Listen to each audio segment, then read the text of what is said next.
주님께서 여러분과 함께 마테오가 전한 거룩한 복음입니다.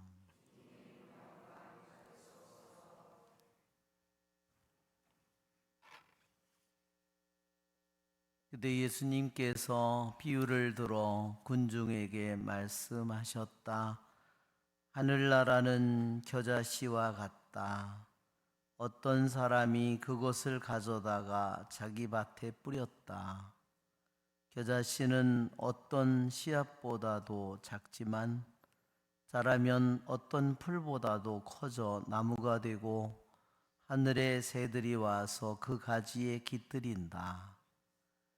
예수님께서 또 다른 비유를 그들에게 말씀하셨다. 하늘나라는 누룩과 같다. 어떤 여자가 그것을 가져다가 밀가루 서말 속에 집어넣었더니 마침내 온통 부풀어 올랐다. 예수님께서는 군중에게 이 모든 것을 비유로 말씀하시고 비유를 들지 않고는 그들에게 아무것도 말씀하지 않으셨다. 예언자를 통하여 나는 입을 열어 비유로 말하리라. 세상 창조 때부터 숨겨진 것을 드러내리라 하신 말씀이 이루어지려고 그리 된 것이다. 주님의 말씀입니다. 그리스도님 찬미합니다. 앉으십시오.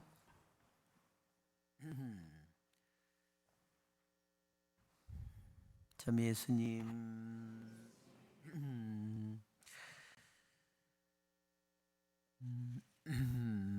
이냐시오 성인은 교회가 크나큰 어려움에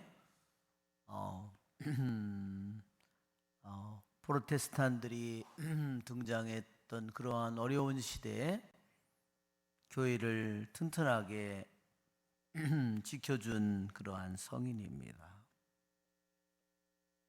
이냐시오 성인은 또한 늦게 회개했지만 그는 또한 예수회를 또한 창립하는 그러한 일을 했습니다.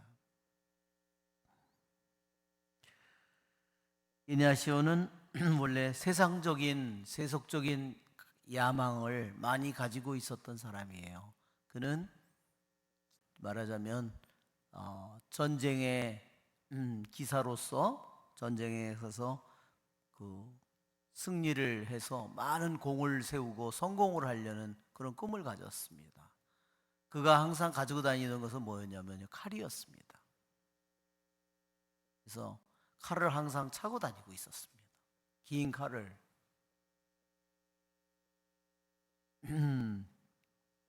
그런데 전쟁에 나가서 부상을 당했습니다. 지금의 스페인이에요. 스페인 중에서도 바스크라는 지방의 출신의 사람이에요. 프랑스하고 스페인의 거의 국경 지대에 있는 곳인데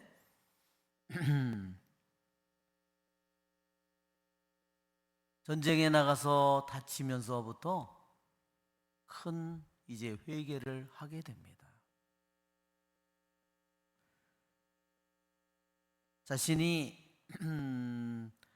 부상을 당해서 시르이에 빠져 있을 때 자기가 읽을 수 있는 책이 뭐가 있었냐면 그 기사들에 대한 이야기, 우리나라 같으면 무협지나 이런 것들 같은 데, 하나는 성인전이, 하나는 한 책을 읽으면 자기 마음이 세상적인 갈망으로 완전히 불타고, 그러다가 성인전을 읽으면 거룩한 갈망으로 불타는 겁니다.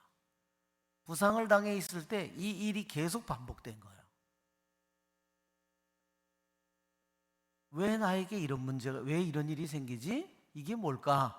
그것이 바로 이냐시오 성인이 영들이 다르다는 것을 처음으로 깨달으면서 회개하게 되는 겁니다. 그는 스페인에 가면 그 블랙 마돈나라고 그 산 위에 수도원이 있습니다. 저도 성지순례를 한번 갔는데 그 스페인에서 아주 유명한 성지입니다. 검은 성모님이 그 성전의 제대에 이 벽 쪽에 성모님이 거기에 모셔져 있는데 성지순례를 온 사람들이 줄을 서서 계속 기다려서 거기를 올라가 가지고 그 성모님을 만져보고 이쪽으로 내려오는 겁니다.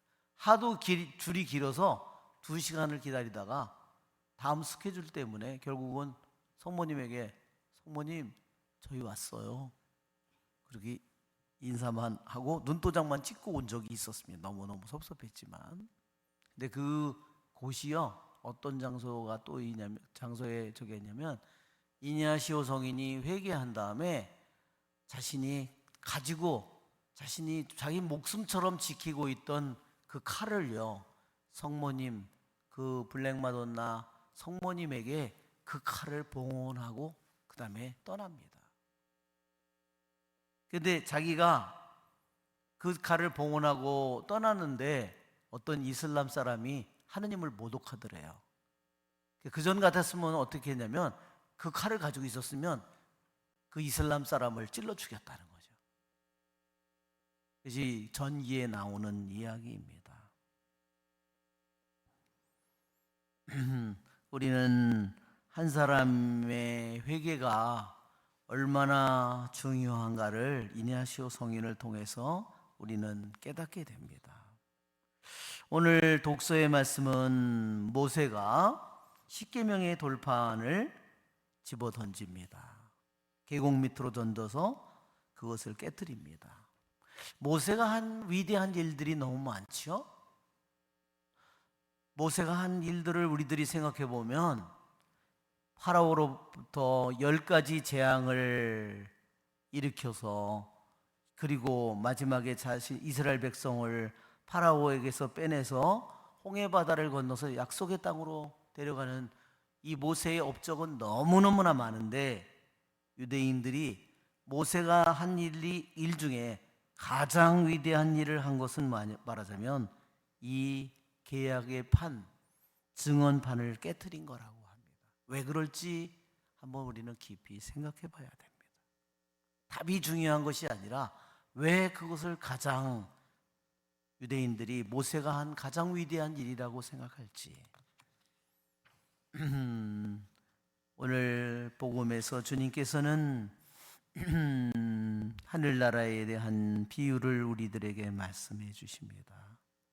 비유는 한편으로 우리들에게 하느님의 신비를 더 쉽게 이해하게도 우리를 만들어주지만 또한 한편으로 숨기는 또한 일도 있습니다. 예수님은 분명히 인간의 육신을 가지고 이 세상에 오셨지만 그러나 어떤 이들은 그분을 받아들이고 어떤 이들은 인간이라는 사실 때문에 그분을 받아들이지 못합니다.